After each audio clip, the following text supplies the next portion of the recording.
What's up, my LS crazy amigos? Your boy Terry, up in the garage shop, working on the '67 Chevelle.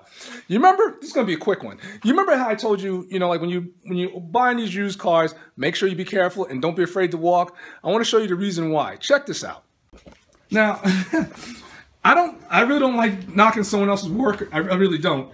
But the guy told me. Now this I checked up under the car. Everything does check out. This floor pan, this whole floor section is really nice, and it looks like it could have been from a California car because that's what the guy told me. But look at the way they welded it in. Look at this. Look at this. See? And you got spaces right here. They didn't even finish the weld and everything like that. Some of the metal was twisted up. And, now this is what's out there. I want you guys to know this is what kind of work people pass off as being professional is out there. So what I'm going to do is I'm going to go back. I've been knocking some of this metal down with my good friend here, make it nice and flush because I'm going to go and finish the weld because, like I said, the floorboard is good. It's just that, and you see, look at this. I don't, no welds there. These welds, there's no penetration with that weld, but this is, I knew what I was getting into when I got there because there was no rug in the car. So I knew what was up. But for someone who's not in the know, I don't want anyone spending like $30,000, $40,000, $50,000 on a car and someday they have to take the rug out or something like that, and they find this. So please, be careful. Check the car. If you can't check and you don't know what you're looking at, bring someone who does. But I'll send you a picture. I'll do a video real quick when it's finished. Check it out.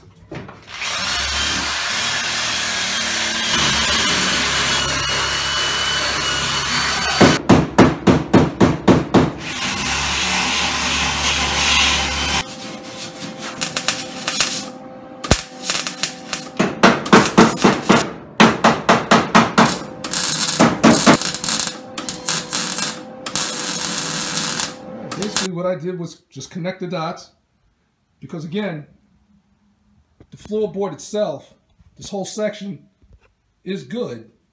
It's just the way they put it in.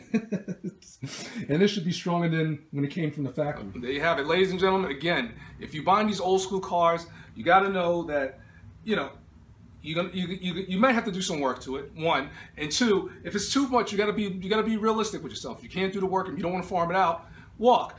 Because, all this stuff, I don't even know what to say, and I'm not going to knock another person's work, but this is stuff that if you know how to take care of it, money off. Just knock them down, because I beat this guy down on this car.